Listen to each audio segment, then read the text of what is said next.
Well, hello there, Apple Bites. This is your Apple Bite, written Writ Rough. I see we lost Nat already. And then there was 3. The show just started. Wow, okay. Damn, that was quick. Like, damn, Nat, tell us how you really feel. Dude, what's funny is that something crazy happened over here, and I pressed all the buttons and nothing happened for like 30 seconds. Yeah, I noticed that. I was like, okay, it went silent. It went to like that screen. It wasn't starting up. I was like, all right, it's that kind of day. It's one of those days, yeah. Yeah. But I already, as soon as I knew I wasn't going to be able to do video, I was like, oh, it's going to be one of those days. Aw. But you have a very What? soothing voice, so there's that. Yeah, There the you go. voice I appreciate always that. makes up for it. Aw. You guys make me feel so special. You are special. Dude, it was funny because we were at the panel for designated, and I don't think anything about my voice because my voice is my voice. Right. And we did the thing, we did the play, and I was talking, and people were like, "Oh my God, Ralph, your voice!" And I'm like, "What about my voice?" What do you mean? But yes, it exists. Thank And they were you. giving me compliments, and I'm like, "Okay, thanks, I appreciate it, guys." Yeah. But No, in my same thing head, happens to I'm me. like, "It's just my voice." Like I work with this every day. Like sometimes I walk by and I'll say something. I'm like, "Ooh, what's your name?" I'm like, "My name is Dennis. Who are you?" You know, like, why are you talking to me? What's wrong with you? Dennis Knight. And what exactly does Dennis Knight do? I do Ooh. everything. No, just write really bad comics most of the time. Oh, You really know, bad Dennis is comics. I love really bad comics. What? Oh my God, then I'm your guy. I'm your guy. You need to I talk to too me. love really bad comics. Tell us about these really bad comics. Dennis, I gotta say, like, I love reading your social media because you're like, if you like really bad comics, I'm like, what? This has no relation to really bad ideas or we write bad. Oh, writing comics, comics is right? a terrible idea. It's like a That was terrible life. good. It's like you're poor, you're hungry all the time. It's terrible. I do not recommend it. I And then also some do not people go to recommend it. Comic-Con, and then someone said, "What's it like writing comics?" It's like, get a real job. Don't. This is a terrible life. Don't do it. It's terrible. Oh, amazing! Capitalism It's like ruins the new everything. stand-up comedian. Right? No, I love what I do, though. Really, though. Seriously, I love it. Like I've been doing this for a long time, and I don't consider myself one of the big guys in comics, but I consider myself like a real guy in comics. Like if you like ask me a question, if I don't know it, I'll find out the answer for you. I don't make up stuff just to talk. You know. But what's the name of your comic, though? I have a couple actually. This one, Yeah, Dennis has a couple of comics. I know. I'm trying to segue into this. I'm trying to make it feel natural. So this one is Cross. I've created and wrote that one.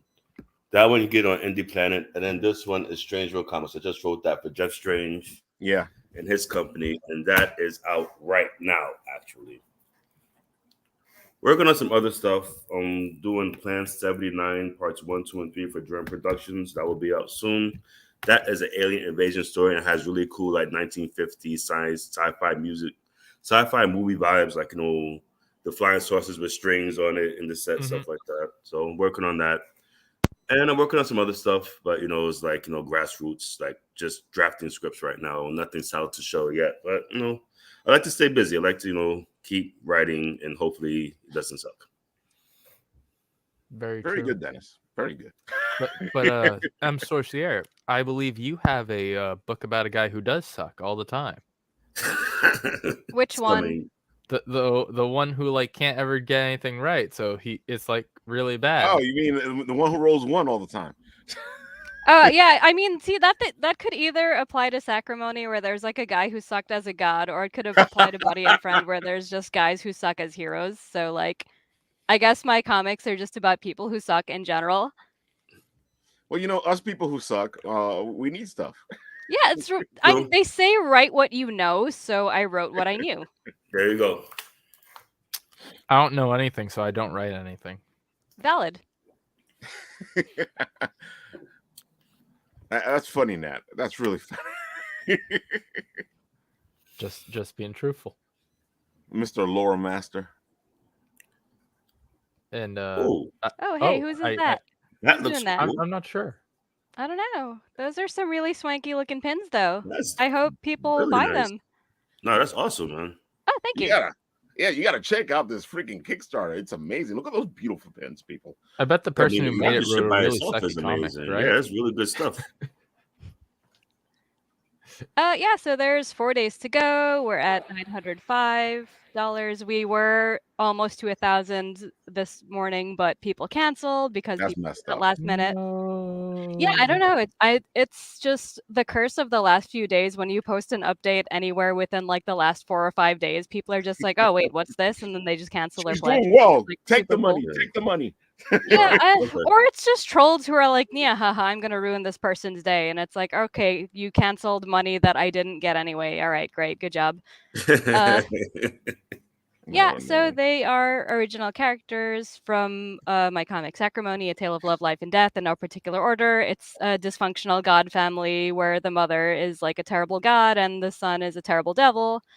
And the comic is also available in the campaign because I like to, just get that out there as much as possible.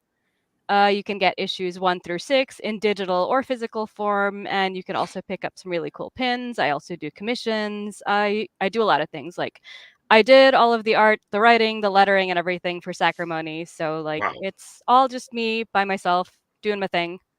that's amazing. Thank you. Don't meet many one-man shows in this business anymore. It's like, Dude, I mean, you know what? I hate to say it, but it's like we're not that special. Like, look at any webcomic, it's usually all done and run by like one person. But I guess in terms of print comics, it's like I still find people who are like, "You're a unicorn," and I'm like, there must be a lot of unicorns out there. you have to admit, like, the web thing makes a little more sense because it's more possible to do the web sure, thing than it is to do the print thing because the print thing is a lot of that's work. like a whole I life That like in is itself. I like what literally you- Crazy. life consuming. exactly. Associate, I love what you say. You can't even afford yourself. I can't because I make like an absolute shit page rate on this comic. Like it's funny to say, but it's not livable. So I'm actually looking for other work right now, and I don't know what I'm gonna do, but we'll I mean, see. that makes sense though, because if you're doing everything yourself, that's like Exactly. Yeah, you it can't leaves pay yourself. right. It leaves me like people are like, "Oh, but you get the art for free," but like it leaves me no time to actually have a day job to be able to pay for the art like Yeah. writers usually do. Would you So like it's to like, be a flyer person like me and hand out flyers? do you want me to punch somebody? Oh, we want to punch people all the time. It's just So we But get yeah, paid, I'm do not happy you to. you want to said bail that. me out of jail? I'm happy you said that because me and Nat we were helping out Phil Russert this weekend, handing out his flyers. And when I was doing it, I was getting this close to beating people up, and then Nat jumps in and he's like Superman when it comes to flyers. Oh my god. I got rid of close to 2K flyers in a matter of, what was it, 30 minutes? Yeah, Wow. But you guys are at Comic-Con handing out flyers? Wait, did you throw them Yeah. all in the trash? Is Wow, that that's why? No, crazy no. because they don't give a shit, man. They're terrible. yeah, they They don't just care throw about shit right flyers. in I front was of telling you. that to Nat. I was like, I would be like on the escalators going, here, take a flyer. It's a great comic. It's a great horror anthology, and people just like walk right by. Yeah, Yo, they step on also it and like everything. They're terrible. I gotta say, like playing the woman card, like being a woman at a comic convention, trying to do anything, like no, you're gonna want to kill people. Yes, Like, oh that's hey Yeah, baby, exactly it's maybe what if I you meant. write your number on the flyer, I'll take it. Like, no. Ew, gross. Yeah, no, people are Disgusting. gross. Yeah, I hate people so much.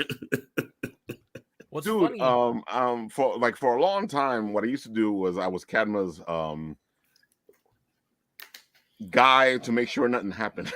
Yeah, Right. I bet you Cadma has Her some handler. stories. Yeah, I was her handler for a long time, Yeah, I would and imagine. the stories I know just from like creepy photographers. Ew, yeah, it's Oh, gross. God. Guys are the worst. There was a couple times where I would show up and the photographer would get all pissed off. I'm like, what the fuck were you up to? Ew, gross person. Ew. Why Oh, can't people dear. just be cool and just enjoy a convention without being creeps? I will never Ah. understand. Some people use it as an excuse to be creeps. Like, It's I don't gross. know. I don't get it. That's why they do that whole thing that cosplay is not consent. Because I Yep. know a lot of Yeah, people who are man, like, it's oh, well, crazy she was because wearing that. they really lose their minds. Like when a woman Yeah. wears a nice cosplay, it's kind of revealing. Ooh, that they get crazy, they touch their butt. So, yo, what are you doing? Like, stop touching people. What's wrong with you? Hands to yourself. Exactly. Disgusting human. It's not that hard. Keep your hands to yourself. Don't touch anybody.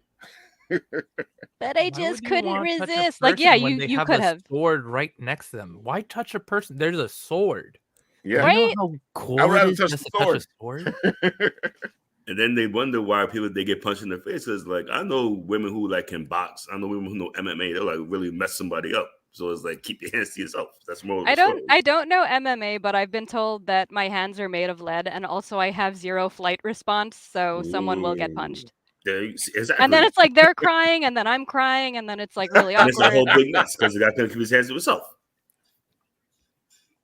Yeah, it's not good. Dude, I gotta say, Dennis, I know you were there. I know Sorcier has done enough conventions on her own. But like I feel like after the freaking pandemic, it is just a nut show. Go Which show are we talking about? Well, New York Comic Con definitely, because like I mean, there's definitely been a shift change in the con scenes after like the pandemic. Because I was there this year and last year, and the vibe was not the same. Like it was like the numbers weren't the same as far as like foot traffic, as far as people. Yeah, the attractions were not the same because it's like I'm seeing palm readers and like people with like hokey arts and crafts. You think like, I can make money as a palm reader? I mean, I guess anything is possible. I guess like selling comics is hard. Maybe I can like tell some bullshit fortunes. You will buy a comic. Ooh, how did you know? Oh my god! No, the thing is also like with TikTok, it's huge. There's a lot of palm readers and tarot readers on TikTok. Oh, you're not kidding. Every time, it's crazy. Every once in a while, I'll be going through TikTok, and all of a sudden, you got this video is for you. I'm like, oh, okay. I didn't make this video for anybody in particular, but if you're watching this, it's for you. Yes. So who believes that? I don't knock people who do that, but it's like I don't get it. I'm not really into it, but it's like there's a huge following and like a huge there is. behind it. Yeah, that definitely is. To me, it's the same people who find power in rocks. Okay. But if you keep an amethyst close to you, you may or may not find true love. Listen, in Babylon they said something different. Before it used to be lapis, then it was ruby. I don't think it's the rocks that have the power. But dude, the green ring I found, it gives me a lot of power, especially when I stick it next to that battery. There you go. Best weapon in the world. All right, so everyone, this is our last show with Ralph. If anyone ever wants to wonder why Brooklyn is shut down, it's because someone had some radioactive material and didn't report it. But dude, all I have to say is like in darkest nights and brightest days. So he's my favorite hero, by the way. Exactly. I gotta admit, I've always been a Green Lantern fan. That's why when I saw the Ryan Reynolds movie, I was like, "What the?" No, bro, that movie made my stomach hurt. It was so bad. It was so terrible in so many ways. You know it's bad when Ryan Reynolds kills himself in the Deadpool movie just to make sure it doesn't happen. Oh man, because Green Lantern is a great book. They have an amazing backstory, like the mythos, everything, and just like they had so much material to work with, and they came up with that movie. I was like, "What is this?" It was terrible. I never understand why. Like and they always say the same thing. Well, see, that's the comic book version of things. Nobody wants to see the comic book version of things. I'm like, who the hell are you talking to that they don't want to see the comic book version of things? And why is it that your version of it sucks worse than the story that was in the comic book? Because if your version of it is supposed to be the better version of it, I think you're doing a lousy job. I mean, it's like even like the what got me the most is Parallax. Like what they came up with for Parallax in the movie was like sad and not well thought out. It was just bad.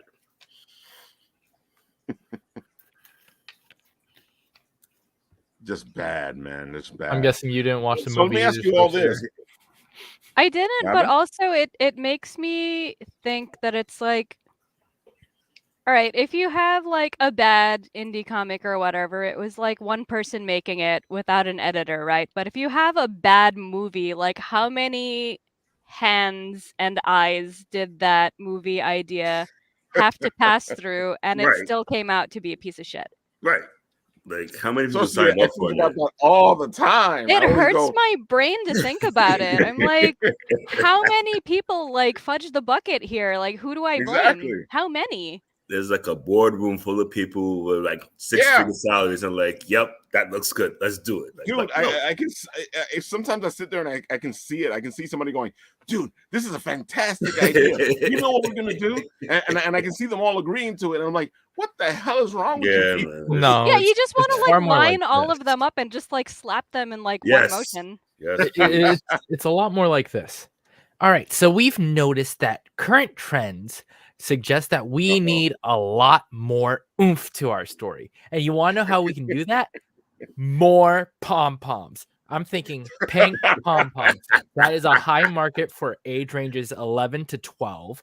And then if we can include something in the lines of dice, then we can also get the male demographic for 14 to 17-year-olds with a little bit of 32s included. So that means we get that parenting crowd. That's exactly how these conferences go. I hate it. Thank you so much. I Terrible. hate Thank it. you for bringing that to life. That was a terrible experience. Yeah, I don't know what part of me I need to submerge in bleach to forget that. Oh, and I made it fun. Hey, you haven't sat through those.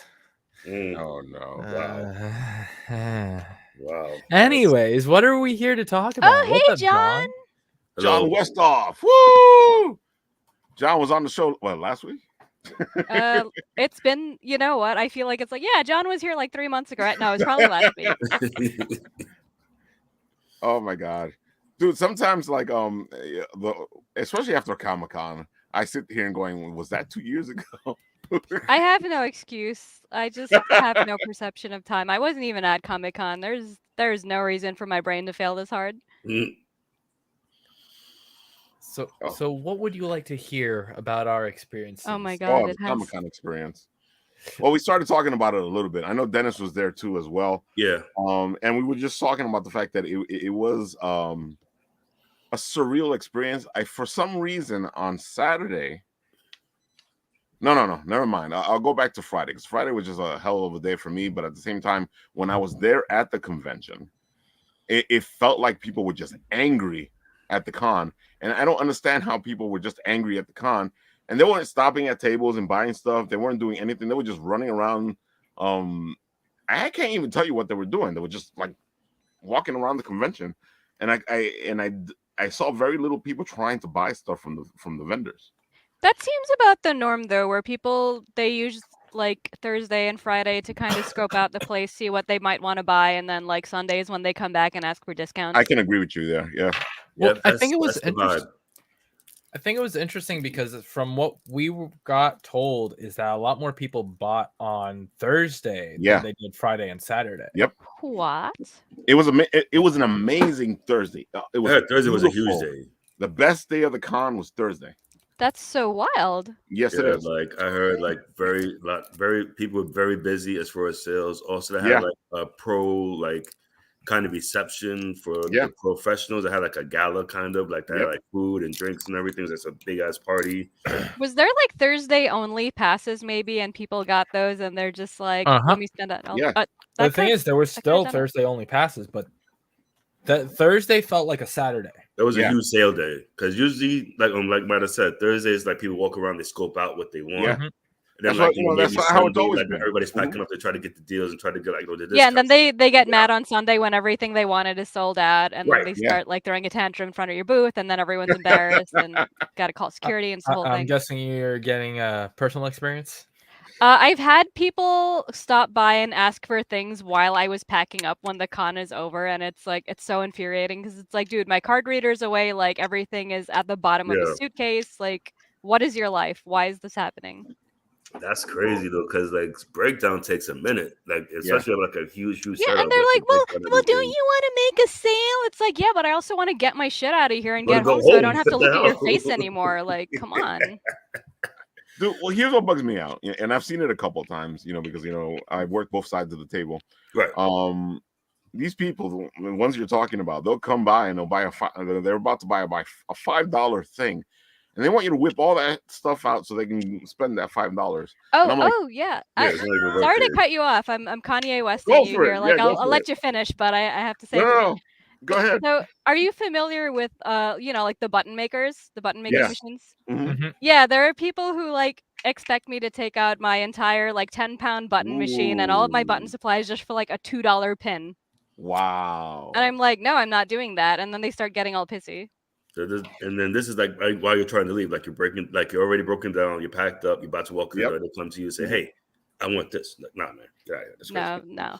I'm sorry, Buy it because I online. am one of the people who will like last minute. I'm still running around trying to get everything I need to, but I'm not asking you to pull out a button machine for I was about to $2. say I'm like, that, Nat. You're not rude like that though when it comes to the sales. I'm the type of guy who's like, do you still have this print? I have the cash in hand, exactly what you need.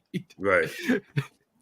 See, that makes sense. Like I appreciate you. But when it's someone who is like, oh, I want this $2 button. Oh, do you have a change for a 50? You're just like, what is your life? Get away from Like, me. come That's even on. worse. Or Wait, it's like, they oh, tried can I giving see you my a credit 50 card? for It's like, no, $2? and then it's like, no, I make nothing off of like a $2 credit card charge. Like, I'm gonna get hit with fees. And... Yeah, Exactly. it doesn't make sense. It's not worth it. No. Yeah.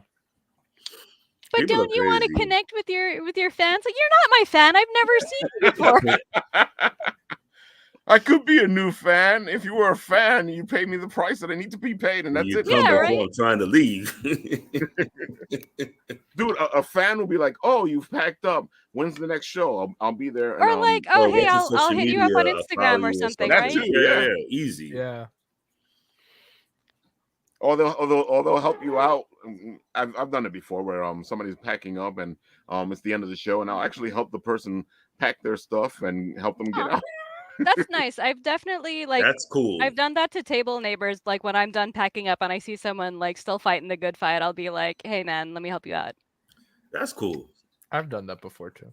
Yeah, it's just camaraderie. Like we're all in this it's like, together. I We're feel not it is an competition. Oh, sorry, I didn't mean to cut you off. No, that I'm done. Like we're not competition. We're all friends here. We're all fighting the fight, trying to do the thing. No, I agree because it's like when you're in the business, there's like the unspoken rule: don't mess with another person's table. Watch out for them if they have to go to the bathroom or something like Yeah. that, or like Yep. if they need change, help them out. It's just like it's kind of like it's unspoken, but everybody knows it. Like if you've done enough shows, you've tabled enough times, know the rules, the etiquette. Yeah. Yep. Especially if it's always the same circles and like someone Yeah. breaks the rules, they're like instantly a pariah. Like Oh, no one will definitely. ever talk to them again. Oh yeah, it's terrible. The thing is like this business, like everybody knows everybody. Yep. Yeah. Like if we go on each other's Facebook friends, we probably all know the same people. Pretty much. Dennis, one of the things that I appreciated, especially from Pronto, is that you guys would share your table, and Yeah. then you would share your table with upcoming people that couldn't get into the convention, and it's heartwarming because you're giving these people a chance to be there. I mean, honestly, is like in this business is very, very competitive. Everybody wants to make comic books now because they're cool, but it's like kids are I think getting the beat movies up made for them reading cool, comic and books now like they want to 30 make years comic books ago. that get turned into movies. Sorry to cut you off, Exactly. but I had to go without that. So it's like if we could help somebody out, like to have the cash where they got the knife, like their table, the badge, or whatever. Yeah, I mean, like help us out. You help us out, we help you out. You give them one to showcase your work. If it takes off, great. If not, then let's talk about what didn't work for you and let's try to fix that. A lot of the great interviews we did was at the Pronto table with a lot of the fresh talents you guys had. And it's also because you guys would like use that table to like hide yourself and walk around and go to the bathroom and come back and like do your interviews. Everybody benefited. Everybody won. Oh, dude, yeah. The Pronto table made life so much easier. Yeah, man, good times. That's when I think Comic-Con was like really Comic-Con. It was fun. There's a lot of new talent out there. Everybody's like trying to meet people. Because I remember Thursdays was the unofficial pro day. That's when it wasn't too busy. Everybody got to walk around, see their friends, hang out at the table, talk. Now it's just like busy, money. It's not the same. The vibe is not there. Also, like celebrities now. Like everyone's going to cons for the celebrities and not for like the local talent. Thank you for speaking on that because it's not. I will never not speak on that. But my whole thing is that it's called Comic-Con, comic books. So I feel it should cater more to like comic book artists, comic book professionals, actual comic books. Not pop culture is a part of comic books, yes, but it feels like the pop culture aspect is taking over New York Comic Con. It's taking over a lot of cons because like after the pandemic, I've been rejected from cons because they didn't like the selection of stuff that I had to offer, which was just comic books. Like I got rejected by Brooklyn Comic Con on the grounds of like, I Really? wasn't. Yeah, because when I looked at the list of vendors that they did allow, it was all like, little accessories and like fan art Yeah. prints and lots of clothing and stuff. And it was just like all I had to offer was my comic books at Brooklyn Comic Con. And they're just like, oh, sorry, we don't think you're a good fit. That doesn't Wow. make sense to me. Yeah, I threw That's a big weird like because they shit fit had about some it that on are, Twitter and like, like it comic went only viral and it was people. great. Nice. Yeah, go ahead, say it. I know Oh, sorry. exactly what you're about to say. Go. Yeah, like we had other comic people at that convention who like Yeah. only had comic books. Mm-hmm. There was even a couple of tables there this year that weren't even selling anything at all. They were just Yep. display tables. Yep. That just gives Matter more fuel. It's just, It's so weird. But I don't know. I think it's just that like they should definitely try to do something to uplift like, local comic talent and be like, oh yeah, Sure. homegrown in New York. But instead they're just like, no, we want more clothing and accessories and Yeah. like, little like perler sprites and whatever. You know what it probably is? You're from the Bronx. And From you're the applying Bronx. to Brooklyn. Say something. I'm from the Bronx and I was willing to commute to Brooklyn. Like, come on. Exactly. That's very rare because Brooklyn sucks. That's Brooklyn crazy. does suck. but, Are you also from you the know. Bronx? I'm from the Bronx, Fordham Road, baby. I knew that as soon as he started talking. Fordham Road. Yeah. That's where I grew up. Pelham Parkway. Nice. Oh, you're in Yeah. the nice part. Nice. Yeah, we're all right. We're hanging in there, but yeah, not Pelham Bay, Pelham Parkway. Like, Oh, by the 2 train. yeah. Oh, we're neighbors. I live in Mount Vernon. I'm right by Wakefield. Oh, cool. But yeah, I mean, the fact that I would even be willing to commute to Brooklyn Exactly. from That like says all a the way lot. up in the asshole of the Bronx, like, Listen, all you gotta do next time, apply under Ralph's address. I Yeah. guarantee you you'll get it. Hey, now That's there's a an good idea. idea. No, seriously, that's a good idea. Yeah. I don't think they even asked for address though. They just asked for social media and like your web store. So I don't know. But that's like, okay, here's my thing. Pop culture, super important. I get it. Fashion, important. I get it. But like, make your own convention for that. Don't Exactly. like encroach on the comic book scene with your pop culture stuff. That's all I'm saying. Yeah, me and my friends were like being petty assholes about it, and we're like, oh, it's Brooklyn Clothing Con now. It bugs me out though because Did they have clothes you know, this year? I don't know. I didn't apply this year. I applied either last year. I think it was last year, and they were I just think like, Brooklyn's in the summer, right? I think it's July or something like that. yeah. Yeah. Yeah. That's I have to say it's weird. I think next time I talk to them, I'll put them a good word for you, and I don't know if it means anything, but we'll see what happens. Oh, thank you. I appreciate that. Because I had a lot of fun the first year at Brooklyn Comic Con. I was like, yeah, I'll definitely come back. And then it was like the pandemic hit. Well, they also changed locations, and I was feeling a bit iffy about that. And like, Okay. Yeah. Did you, when you did your Brooklyn Comic Con, because I figure you did one of the first ones, right? The first one that was at the convention center. It was like an all glass little convention center. I know what you're talking about. That's their old location. Yeah, it was super Isn't fun. that BoroCon? Because Brooklyn Comic Con was the one that started in the college. No. It's Brooklyn Comic Con. started in the college. Oh. Yeah, Brooklyn Comic Con was the first one was at their little convention center in Greenpoint. Yeah. Yeah, oh, it that's was a nice one. I've been to that It was fun, nice and then setup. they're like, "We're changing locations," and I'm like, "That's a bad idea." And then when I saw where they had moved to, it wasn't as accessible as the convention center that they used to use, and I was like, I can't That's see a lot of that people. Convention center closed down. Yeah. Oh, did it? Oh, yeah, it lame. no longer exists. Boo. Now it's like a gym or something. Ew, it's gross. I'm glad you said it, and I didn't have to say it. The crazy No, thing we were is, all thinking it. the new location is popping, and it's in a very popular area. Oh, is it? It is. Cool. It is. Yeah. It's in an area where it's all the artsy fartsy Brooklyn area. Yeah. Oh, What, cool. Williamsbridge? No, that's Grand Street. Grant Street, I've heard of that. Grand Street's wild. I don't know anything about Brooklyn. It's very close to Williamsburg, if that says anything. And Williamsburg is turned completely into It's very artsy fartsy, Hipsterville, USA. Yeah, exactly. Like $10 coffees and stuff and hip. I'm just waiting for them to turn the old sugar factory into center. Oh, they've just reopened the whole thing, and it looks like it's going to be a convention center. All right, time to start. Domino Sugar Convention. SugarCon. I like that name. Sugar That's- Con. Yeah. definitely. The sweetest con you'll ever be to. I like Asterisk all this. sugar not included. There you go. Domino Sugar knocking down NYC 1 cup at a time. Love you it. go. Love it. Make Let's t-shirts. make this happen. What do you want? 1 lump or 2?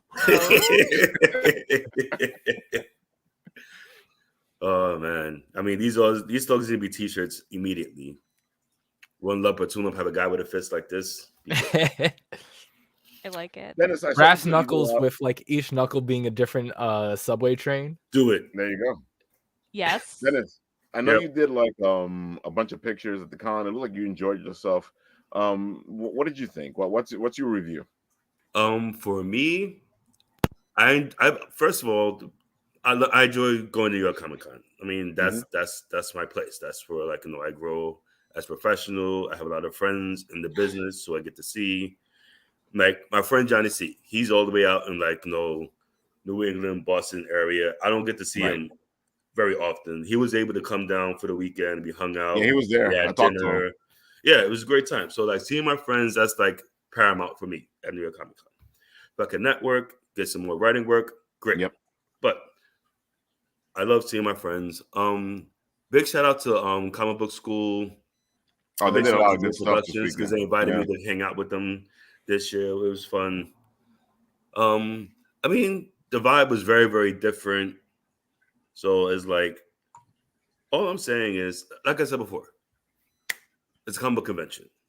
So treat the comic book pros with respect, especially the artists. Come on, man. The artists, if it wasn't for artists, these comic books would not be what they are. And they've been in the business for years, decades.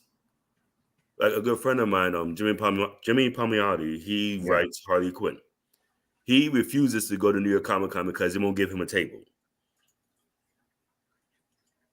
That's madness to me. Right. Because it's this guy's been in the business longer than you've been alive. Give him a table, give him some respect, That is so wild. It's crazy. Yeah.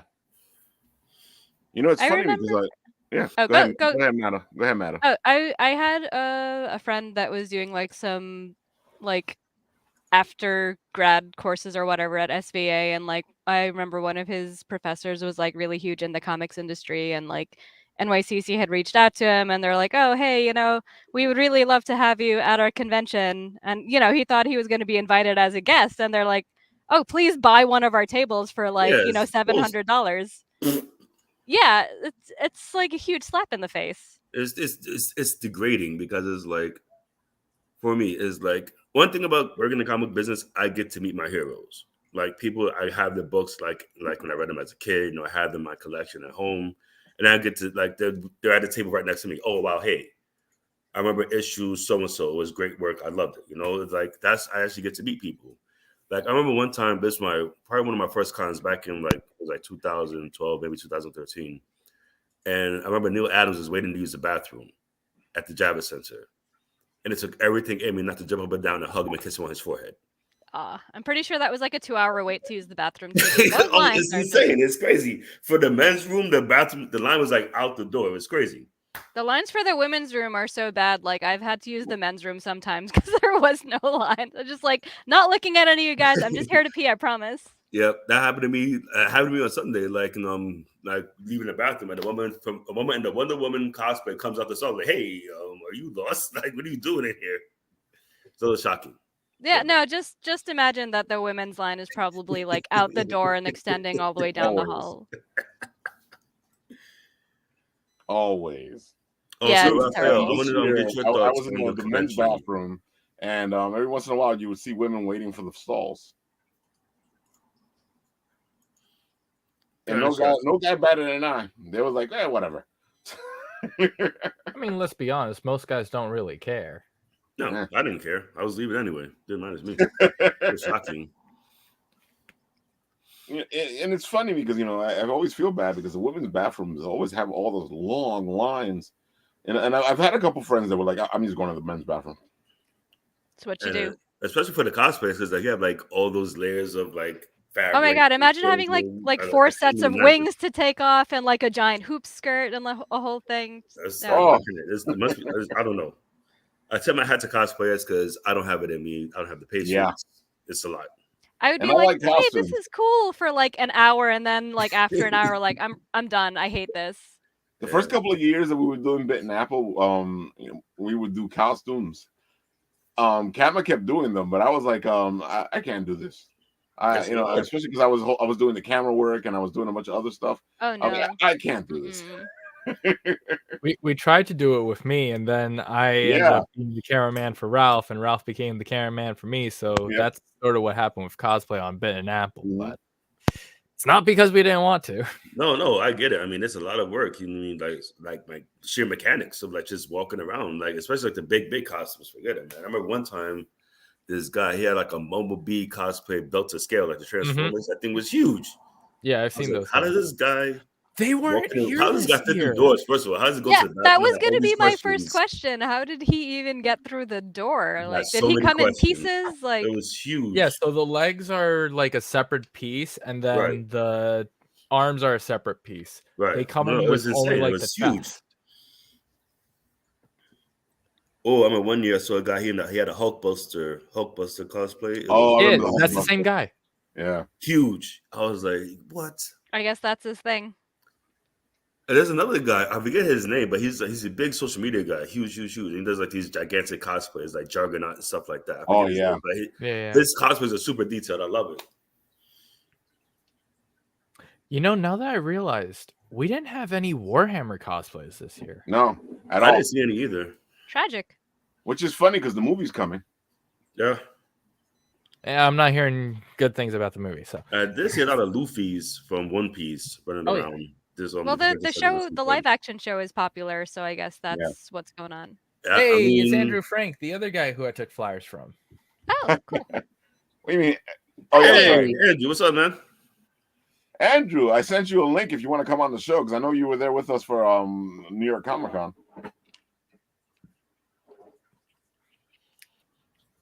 Yeah, I sent them a link to come on to the show to surprise you guys. I don't think he saw it. No. I'm glad he got to go. I know he was like talking about it going like up to upcoming weeks. He just like he couldn't get a ticket. He finally got a ticket at the last second, so I was happy that he was able to make it. Yeah, we helped him get in. Yeah, no, that's awesome. It's like a golden ticket kind of moment. Comic-Con is Andrew. This dude has been doing conventions for years. He's like a professional, great artist. Amazing.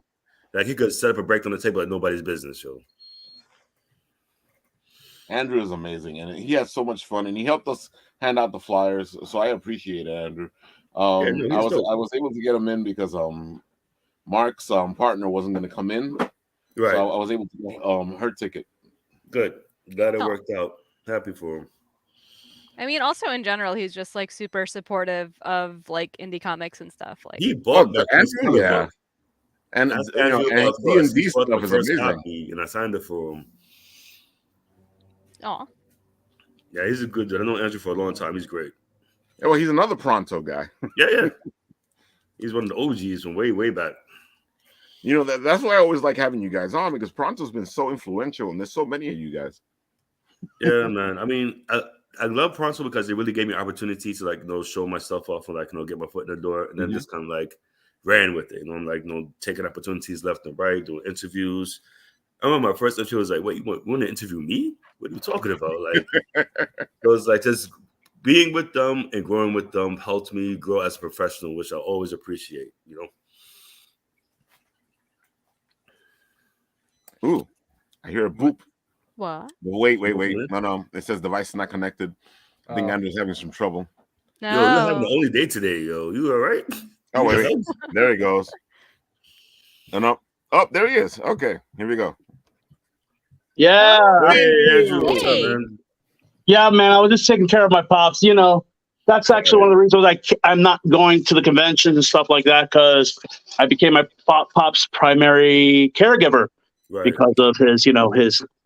But the coolest thing about the convention was, yes, I heard there was no Warhammer, but there was a complete section of people painting Warhammers like at the other side of the code check. Like, Wait. It came from the radio. They're actually on YouTube messaging us. They almost never do that. Hello, Mark Torres. Oh my God, Mark! Hey, Mark, what's up, man? All right. So sorry to cut you off, Andrew, but he never does that. Mark Torres from It Came From the Radio. Yes, this weekend we were doing Designated, and it was a lot of fun having all these radio play people talking and doing Mark Torres's Designated. And of course, you can still get Designated on Crowdfunder and help Mark Torres out by getting a copy of his book. Nice. All right, so Andrew, you were saying there was a whole section of people just paying. Yeah, it was like the first time that I actually went to that section because I was just walking around, and I had a friend of mine, because I have so many friends who are actually back in the house. They actually told me, dude, they have an RPG section that really no one went to. I went all the way to the other side, and it was just video games, board games, and they were painting minis, and it was like they were trying a new thing, and it was virtually empty, but a lot of the vendors were like kind of spaced just around. So like when I went to like the other side, because thank you, Phil, thank you, of course, Ralph, who gave me the ticket. I went everywhere. So I was canvassing everything, man. I had my bunches done within an hour, like, or 2 hours. And so, not to be like a miracle worker, but I just know how to do that right now. But yeah, it was like all the RPG stuff was you could play in one side of the convention, but to buy it was on the other side. So a lot of the gamers who went there looking for dice and stuff didn't know that they could actually buy dice in the convention. And I said, oh no, the dice is on like aisle 4,400, so they were just like running. So people were like literally leaving games, running across the hall, buying their dice, coming right back. It was absolutely great. But yeah, thank you so much, Ralph. And for Warhammer, Warhammer's kind of tricky because their world is kind of, well, I'm not saying it's all chaos and everything, but their world and their popularity has always been the games for rich bastards. Sorry to say it like that, but it always has been. I'm sorry, Warhammer has always been a game for people with a lot more extra income. It's a lot of minis to buy. There's a lot of minis. Yes, and some of them, like I know for a fact, I spent like maybe 400 for just 12 minis. Oof. And that was just on a sale. That's expensive. So I actually, and since of course since I'm a freak like that, I have a Necron army and I have Blood Angels army. So that's just one time giving $400 for that.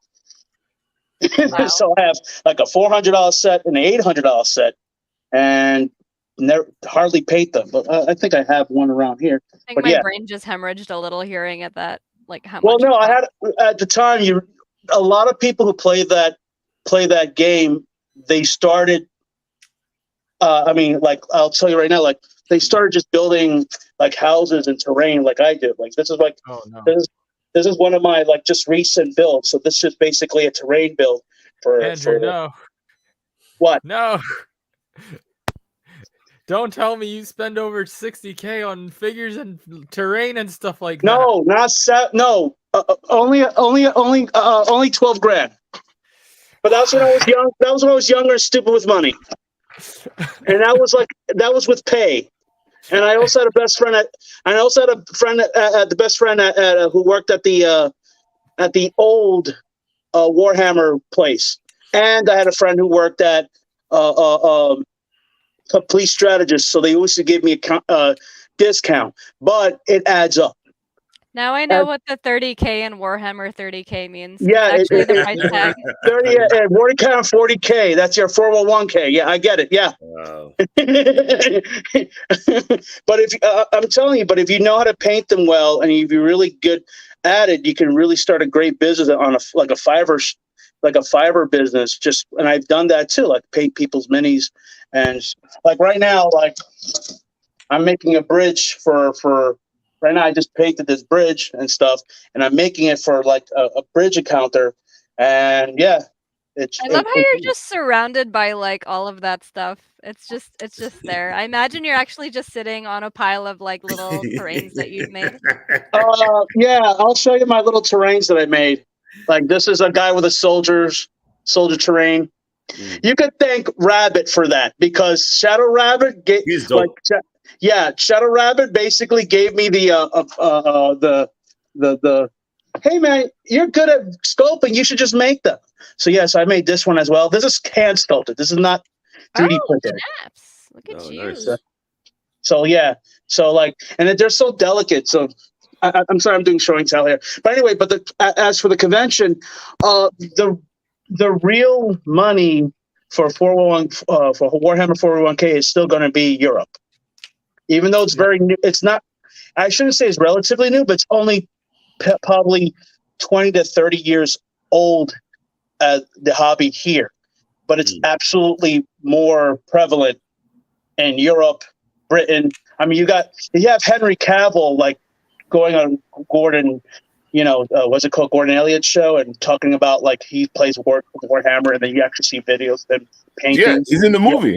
Yeah, but what's kind of cool I'm back. Dude, what's kind of cool is you need Superman to draw in that kind of crowd. They really do need like a known actor who does play. Like for us, it would have been like Peter Cushing. Peter Cushing used to paint those things. If you don't know, that's General Talkin from Star Wars. Yeah. Yeah. Who that is. So he sorry, like if you watch the original Star Wars, he's the general, like retreat and a moment of triumph. Yeah, he absolutely was a big fan of those little wars. Like actually played with, of course, Christopher Lee. The inspiration for James Bond and also Saruman, and there's a lot of actors who actually quietly play this game in England, and there's a lot of British actors who usually did do those things. But cool. Andrew, it's interesting you're saying that because when I did one of the interviews this weekend with the guys, these guys that were doing this beautiful D&D costuming, and it's these costumes were more like clothes than when they were like costumes, and they were explaining to me that in Europe, their LARP is in a whole different level, and that's why their clothes are like that because it's come to a place where they do it in a certain way, and the quality is amazing. Yeah, and I was like so impressed by it. But I can see what you're saying because I feel like there's a whole level of reverence for all this stuff over there in Europe. Right. If any of us have a friend called Captain Zork, everyone has a friend called Captain Zork. Everyone knows Zork. Yes, Zork. Even I know Zork. Zork used to show videos of him going to Europe, and these guys literally pounding real metal into armor and dressing up in real armor with real blunted swords, hitting each other.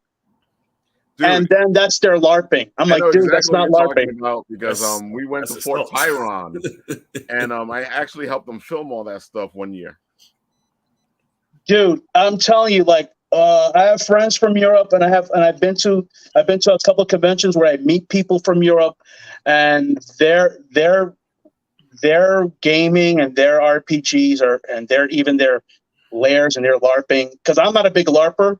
I played Vampire the Masquerade, and that's about it. Me too. But it is a different hobby. When I went to the convention, I'm absolutely happy that they're embracing certain things. There were certain things I did like. There were certain things I was actually shocked this year. Like, I actually want Cloud Luffy on my house. That big in front. Just chilling because I want it. So you want like that giant Gear 5 Luffy just in your background, taking up your whole bed? No, I want him in my. I want him on top of my roof as a status for other nerds to bow before him. That's what I'm thinking. Dude, that Luffy was fantastic. Oh, it was a great con. Thank you so much for getting me in there. No problem. As soon as I was able to get a ticket, I was like, I got to get him in. Oh, dude, I was absolutely so happy because I kept talking to people about, like, I was talking to people about their comics, and a lot of friends of mine I haven't seen for 20, 30 years, where I saw them at the tables, and they finally got their comics out, and I'm like, oh my God, I need to get Ralph to talk to you about this. And I'm not sure, Adira, were you there? Because I was trying to find you. I found David outside. I found like my old Pronto crew. I talked to Sean Von Gorman, and I was just trying to find like my old crews. And I know Dennis was trying to. I was trying to find Dennis. I was trying to find Charles, like Derek Charles. I was trying to find all these guys that I actually was work there, with. but I was like mostly walking around. I was there Friday and Sunday. Didn't go Saturday. And I was there Sunday. Yeah. Good to see everybody. I'm glad you made it in, man. I was happy for you. Thank I you. did not go. I can't afford to do a con right now. Even feel like even tabling, because it's like you don't make back table when It's table is so like expensive. $500.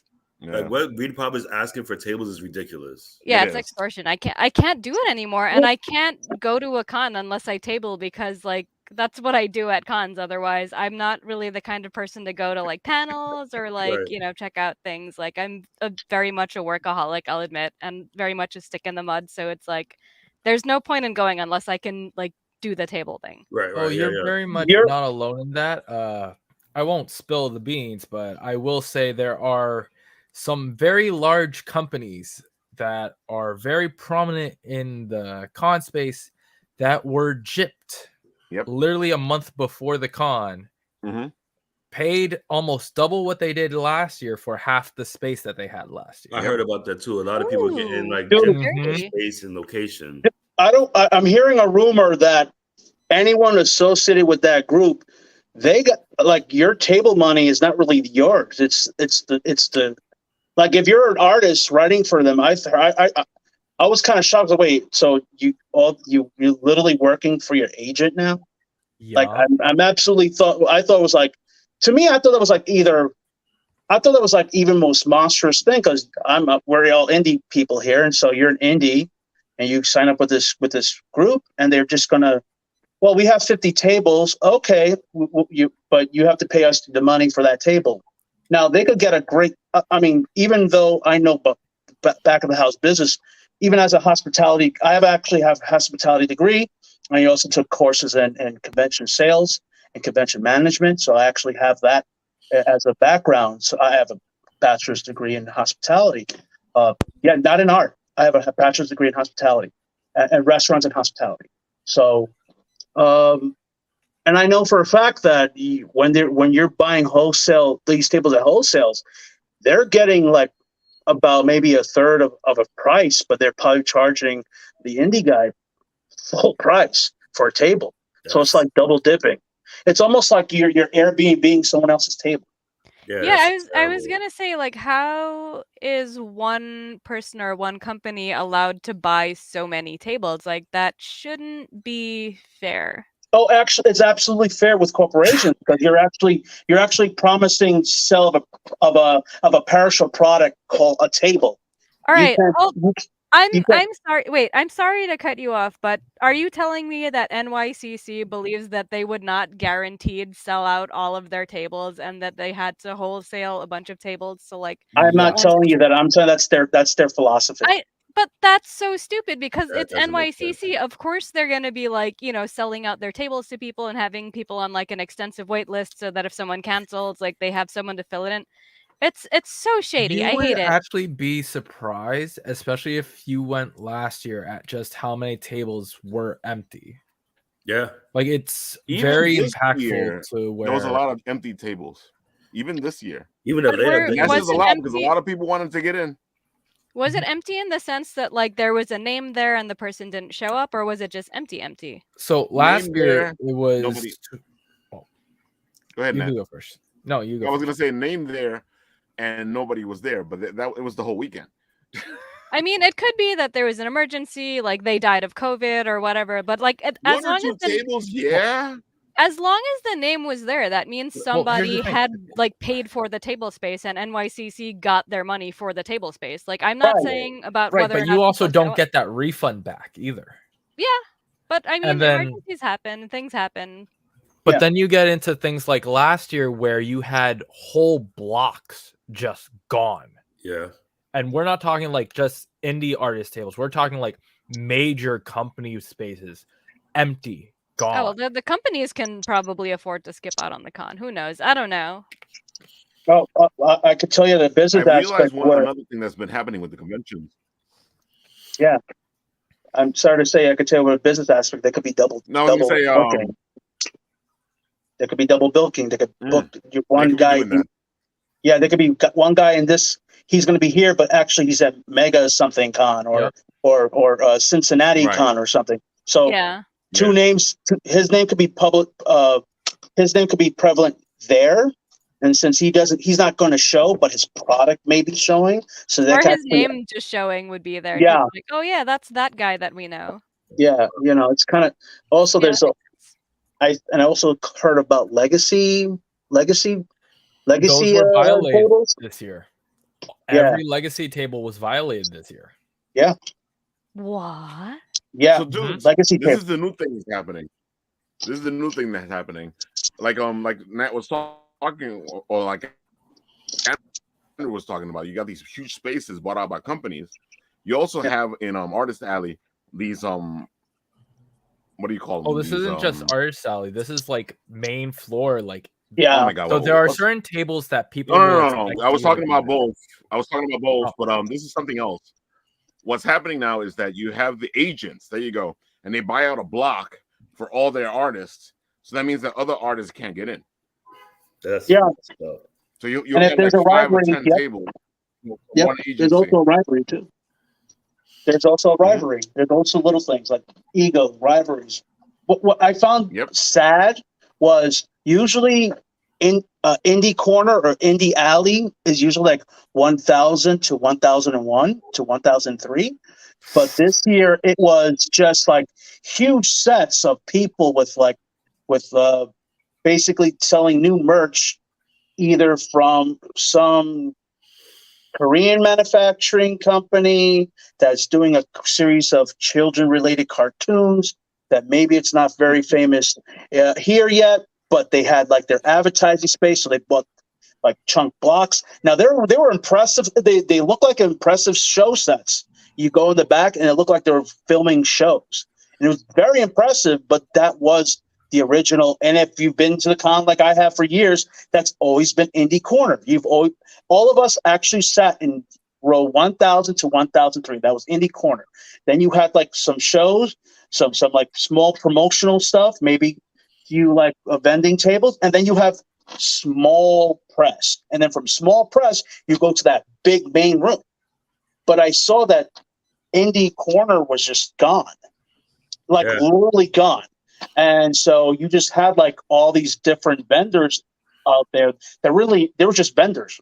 And so it just became like wait, because I was literally looking for, okay, where's Indie Alley? Because we only knew that they always had Indie Corner, Indie Alley, Indie Comics, and you used to find a lot of great comics, a lot of underground comics. Oh God, what was that comic? Just postmodern, you name it, anything that it's out of sync. But you always found like good artists there who are just up and coming with their own indies. And then years ago, I found a great comic called Girls Night Out by Amy Chu. And Amy Chu was there. Now Amy Chu is on main floor, main artist alley. And you're like, well, you could tell, like, I again, big fan of hers.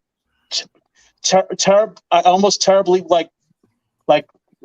said, oh my God, I can't believe it. I love your Red Sonja. Yeah, I geeked out, of course. Yes. But where I remember she's starting in 1000. I remember a lot of good artists who are now in there, like Sean Von Gorman. Hell, I remember Indira was in the 1000 areas, right? Once upon a time, you're like 1000, right? Yeah. Yeah, and Dennis was there as well. So that was our corner. That was our indie area. Well, and now it's gone. Hot take. My thing is also like the layout this year was a mess. Like you couldn't find anybody. Like Yeah. You had independent publishers next to big publishers. You had like, it was just like Andrew said, there used to be a specific space and corner for indie publishers, indie comics. So if you want indie comics, you went there. That was the spot. Now everything's all spread out, and it's just like, why don't you just like corral everybody in the same spot? So it's like, hey, listen, I'm in section 1000, whatever. Then like, okay, that's when the indie stuff is. That's where I'm going to go. Doesn't make sense to me. So I'm actually on the exact other side of this because as a guest, I much preferred the way how this was. It's really hard to describe, but like just between the 1000 range to the 2000s, like let's be honest, you couldn't walk through 1000 and you couldn't walk through 1100s or 1200s. You mean this you year? were not walking. No, this year, yeah, no, it's crazy. No, this year you could. There was so much space. Yeah, this year they actually made space. Yeah, there was a lot of space in that area now, but it was usually attracting one focal point, or better yet, 3 or 4 focal points. So it's actually beneficial for the show. Yeah, for the show and for the guests. Like, for the guests, it's actually really beneficial. Why was DoorDash there? Why was DoorDash? DoorDash had a booth there? Yeah. Why? Dude, DoorDash was there. Why? Right. That doesn't make any sense. Could I order something from Artist Alley and have them bring it to my house? And they gave 20% off nothing. Advertisement. Dude, they had a comic. They weren't giving 20% off of no DoorDash. They weren't even giving they were giving like maybe like, here, shop at DoorDash. But I didn't see like, okay, cool. Like, so can I get my rebate or my 20% off? Maybe it was because it was Sunday. I want to know why Crunchyroll wasn't giving back our $30 at the con. It should have been. After the lawsuit. Wait, can I take on a question real quick? So Dennis, Mark Torres says, asked me. Let me counter that point. Shouldn't it be better if everything was mixed in so that some people would get more exposure? I mean, I do see Mark's point as far as like mixing it up, but for me, it's just like I'm a creature of habit. Maybe because I've been tabling for such a long time, is like I want to know what section is what, so I know where I'm going. But to each their own. It's like some people like it, some people like a variety. I like to know where I'm going. So I guess it can go either way. Personally, I like to know where things are. I like to know where the indie section is versus the celebrity section, because I'm the kind of person, like, I don't like geek out over celebrities. I'd rather meet like a small indie creator who's like, doing this cool thing that they're super passionate about, that I can actually like stop and talk to them about it, watch their eyes light up, and then, like make a connection there, versus like having to wade through like a sea of, bigger names that like I'm not as enthusiastic about, to try and find people that I might be interested in seeing work from. Right. So I like the idea of having that like small indie corner where it's like, all right, I know these are like smaller creators. I know they're like, they're not writing or like, taking over writing an IP for like a character for a company or whatever. Like these, whatever they're writing or drawing or whatever in the indie corner, that's coming like straight from their brains, straight from their hearts. And like, it feels more special to me. Sure. Right. I gotta admit, Mark Torres is saying here, when he interviewed the VP of NYCC, she said that the larger aisles were here to stay because it was well received. I completely agree. I like the larger I absolutely agree with that. The aisles, that's not the issue for me. It's just the organization of the sections. That's just me. But I agree with that. Look at the map, though. You can actually categorize where each section is. Like all of lower 1000s is pretty much larger corporations. Then you have the independent press still in the middle. Then the second size is even bigger corporations that don't fit in the original 1000s area. And they take up basically the lower half. So where Marvel's booth is the top range, all the way up to where Dark Horse used to be, but is now CGC and Penguin Random House. Yeah, like, that's now major corporation. Yeah, I was actually impressed by the books, by the booksellers and the book publishers. They really. I think this time they really pay attention to the booksellers because I got to see them. I got to see where they were, and they actually had like a good section for them, and it was still in the center, and it felt like it wasn't crowded. And I got to meet a couple of great indie writers who are now like I have no problem with the publishing houses, and especially around Penguin. All those guys, that was like my favorite area because I was actually looking. There were for some people that were like, they were saying, "Why are the book companies here?" I'm like, "Well, comics are books." Right. Oh, dude, I don't even bother with the dunderheads who just like they're just there to clap. I will say though, something needs to be done about independent press, like that little bit underneath the pavilion walkway, because no one's walking through there to walk through there. You're going through there in order to avoid like the crowds. Right. Like I think that space needs to be redone.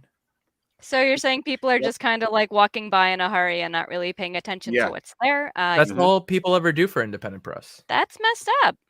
Yeah, man. It is. Yeah, that's like literally being swept under a rug. Then. For real. That's I mean, it's dark because before area. the way they had independent press set up before, you were forced to go through independent press, and then you would end up buying whatever from them.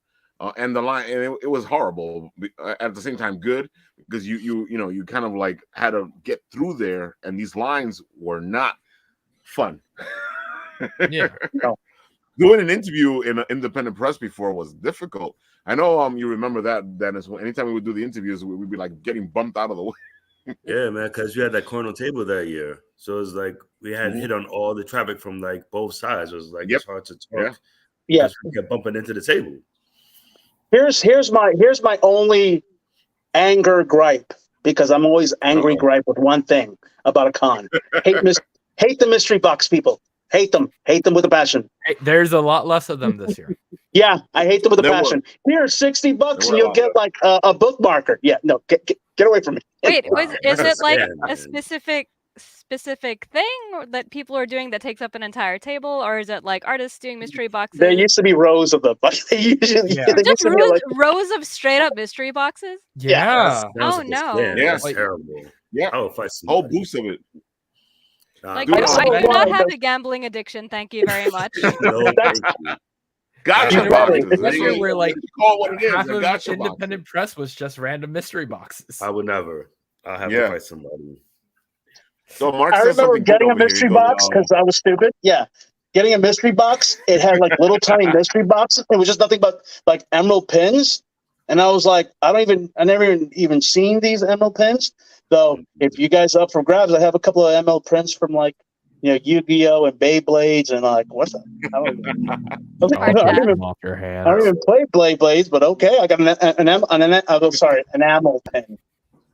Hard words. English is hard. All right, so Mark added something else over here. Personally, I feel it's a double-edged sword, like how the cosplay area was separate, but if you segregate people, you're excluding getting new eyes.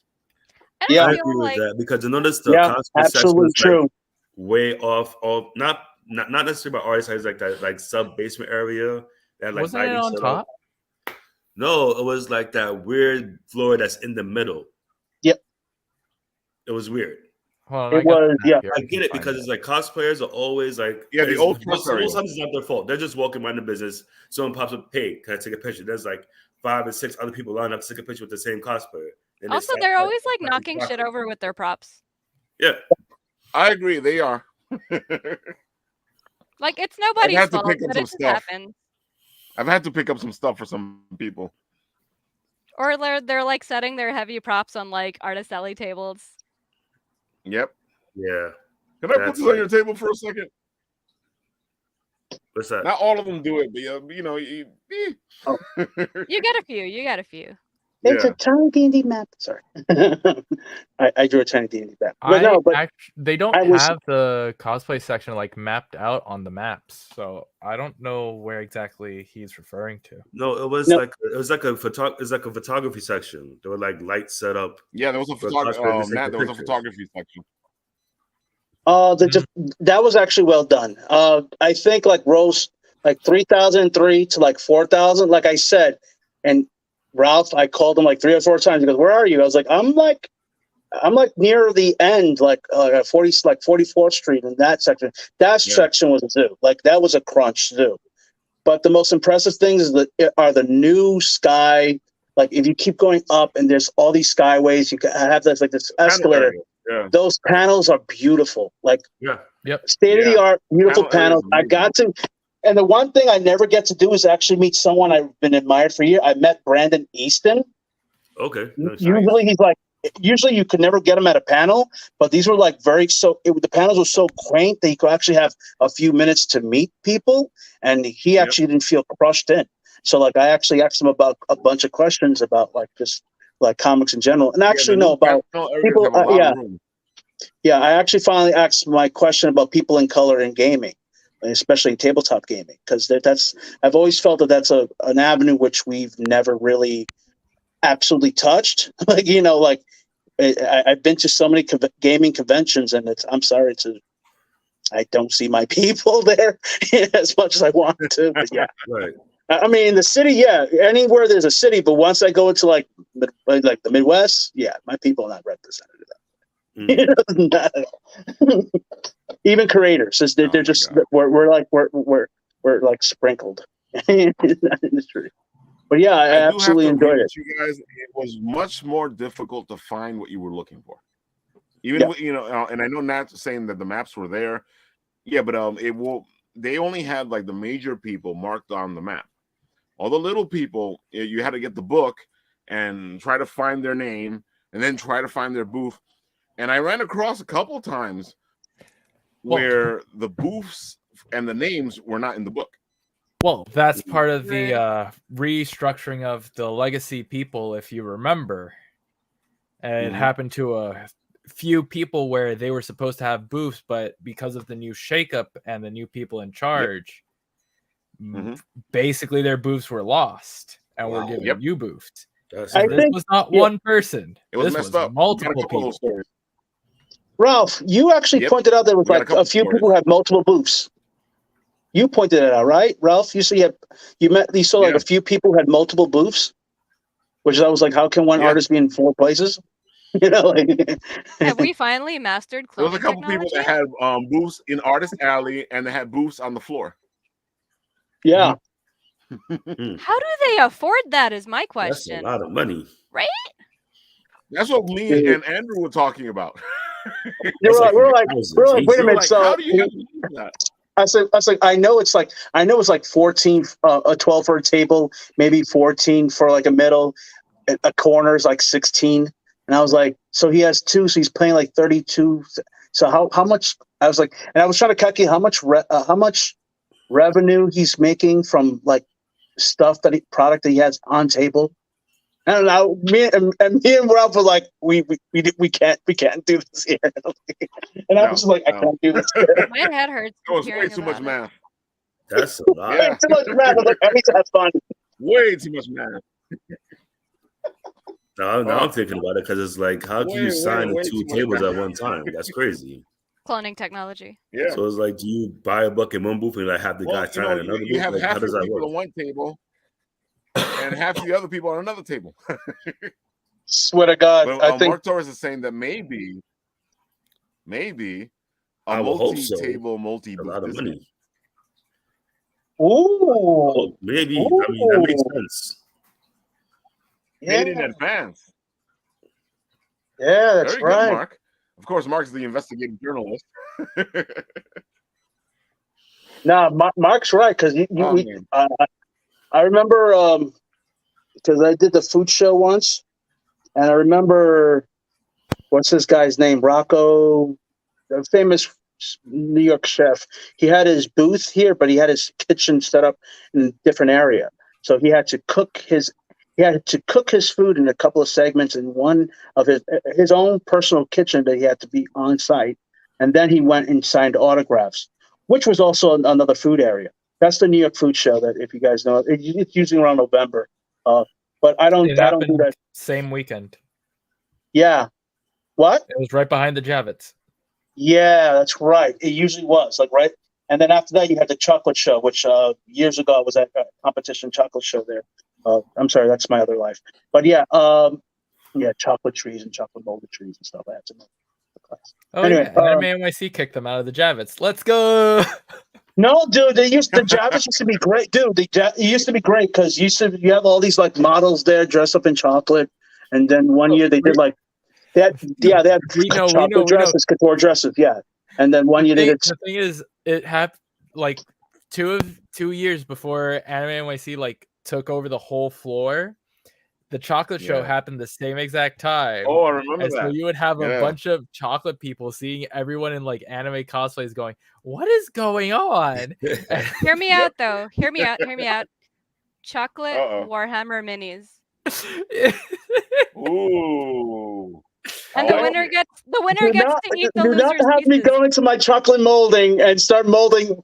I think there's a market for this. That could be something. I can mold that. The winner gets to eat the loser's pieces. Oh my yes.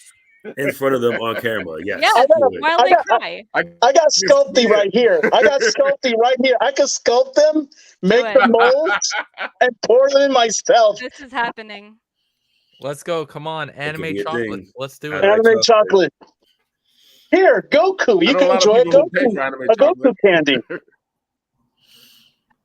Yeah. Oh, man. So, guys, I can see that we are at the 15 mark here. So, starting with Andrew, tell the people who you are and where they can find you online. Go for it. Oh, sure. My name is, since I was a latecomer, my name is Andrew Frank Rodriguez from Andrew Frank Rodriguez Art. You can find me at Andrew Frank Rodriguez Art on Instagram and Facebook. You can also find 2 of my books are now at DM Labs, which is pretty much the Dungeons and Dragons, and one's called Kybermarked, Coven of the Kybermarked, and I actually have a new one that's coming out that it's relatively part of the Planescape.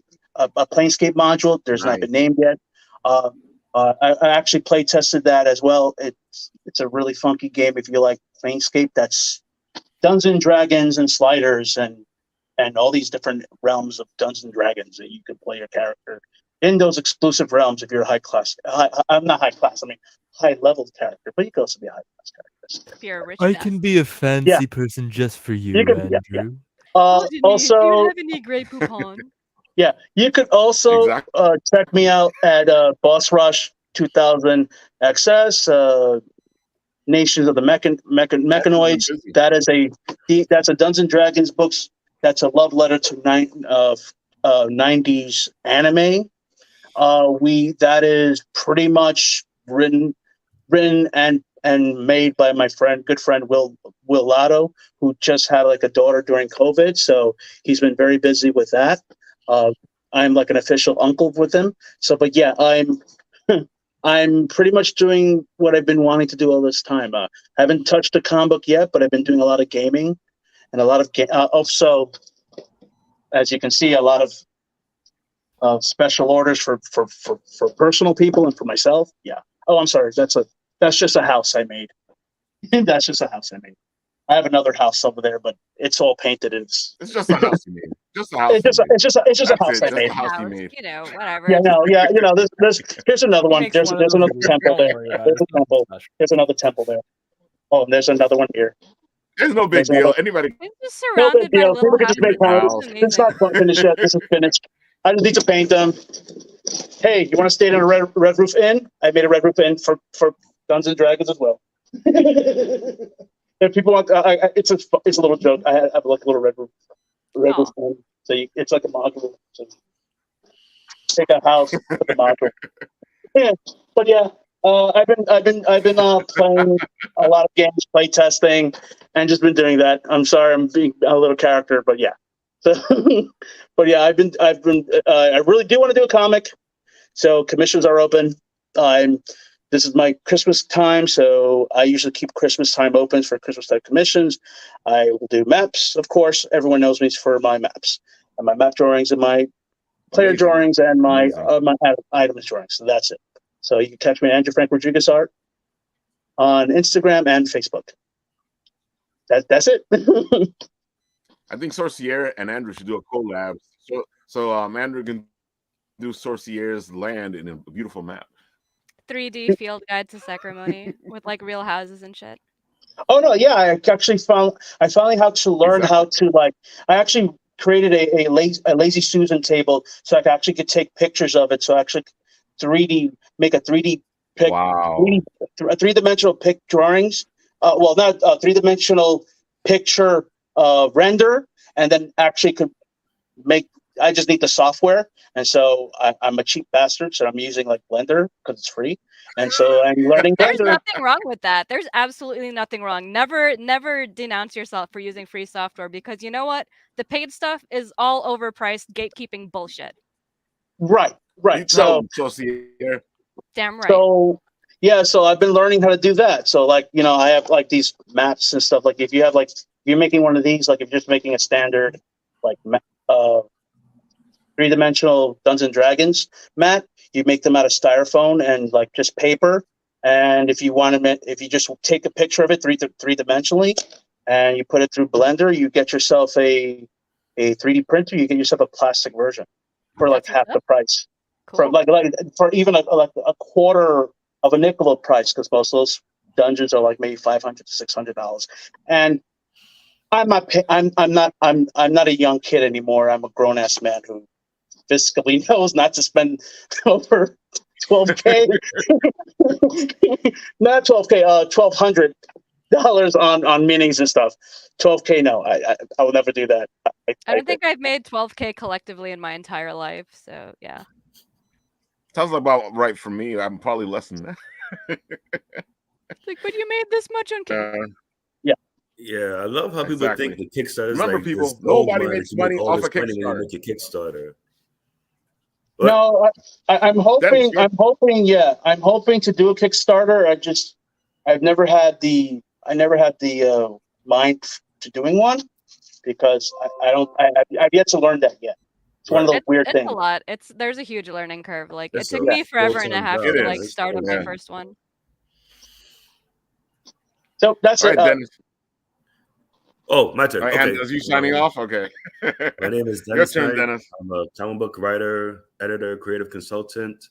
You can find me on Facebook at Night Writer. Also, Instagram, Night DEE, Night Writer. And Twitter, or whatever they call it now, at Mr. Night Writer. I refuse to call it as the new name. It's still Twitter to me.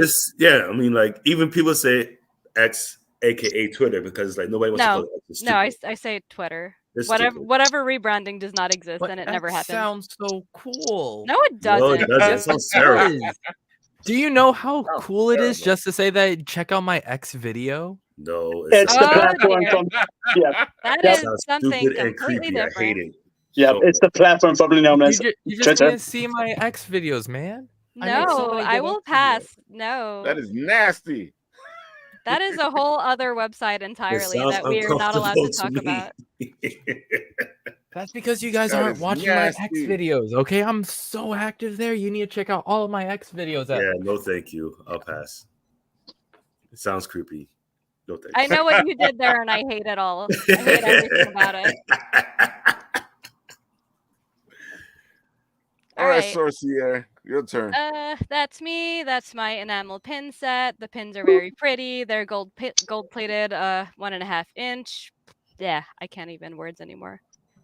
Nate broke my brain. It's just X videos, I'm telling you. Oh my god. Yeah, so there's a set of 2 pins, but you can also get my comic Sacramony, A Tale of Love, Life, and Death in no particular order. It's very pretty. It's a good comic. Oh, hold on. I'll put you up. Yeah, there we go. Nice. Random page that I open to, but it's just, Ooh. good stuff, good Ooh, look at the scenery, beautiful fantasy. color.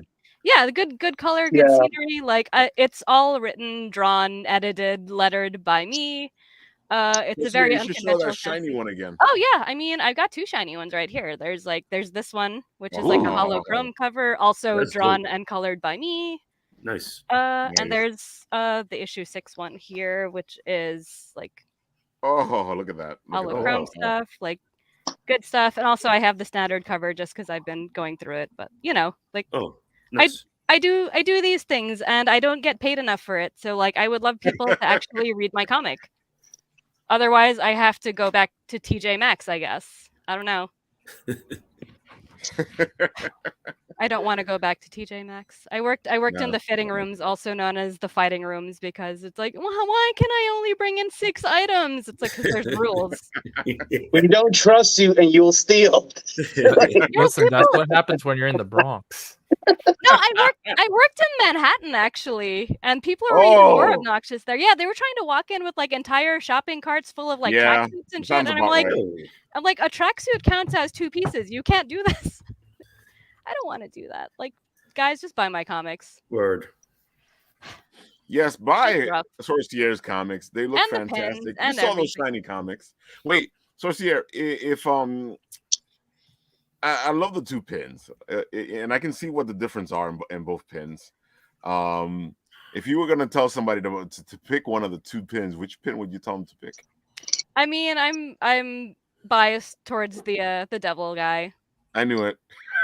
So I mean, it's not just the design, but I really like the character, because it's like when you look at both of them, I told you it was like, a mother who's the god and like her son who's like a dysfunctional devil, but it's like when they take off like all of the big fancy god costumes at the end of the day, he's really just this guy who's just like, shut up, mom, I hate you.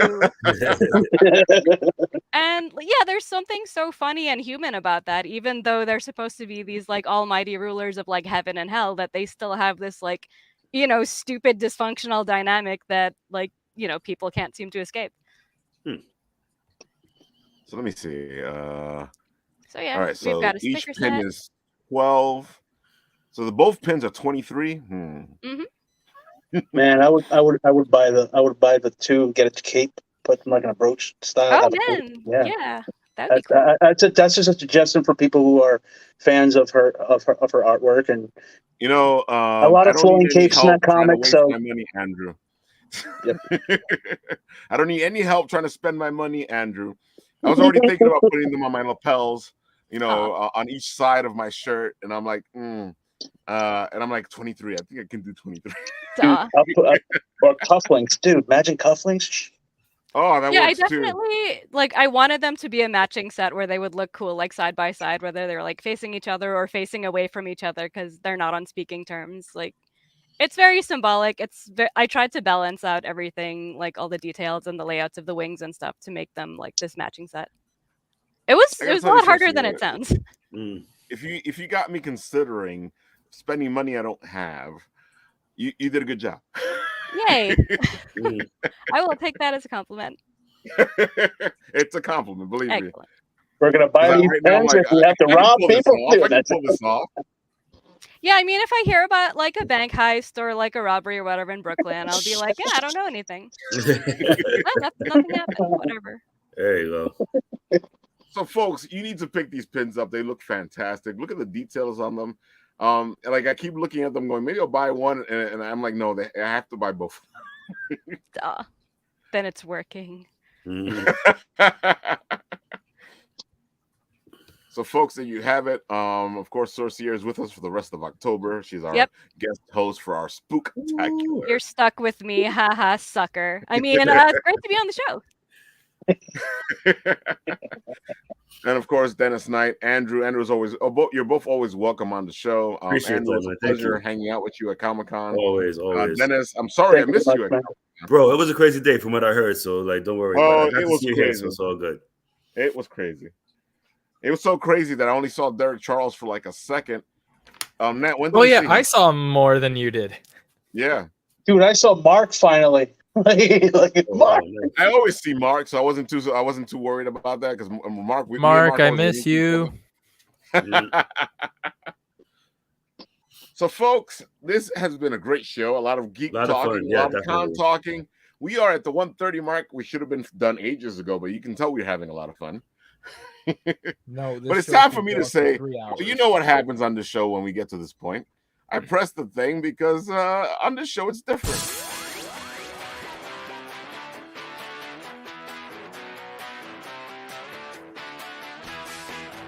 Just agree that the Bell fries, aka the Genshin fries, were way overpriced. I mean, I'm so mad I paid $16 for one pair of fries and like a sauce. Like, bro, that just blows my mind. I didn't even realize it was that because they didn't have the prices on them. They do that. Something for next week. But yeah, thank you all for watching. I'll see you next week.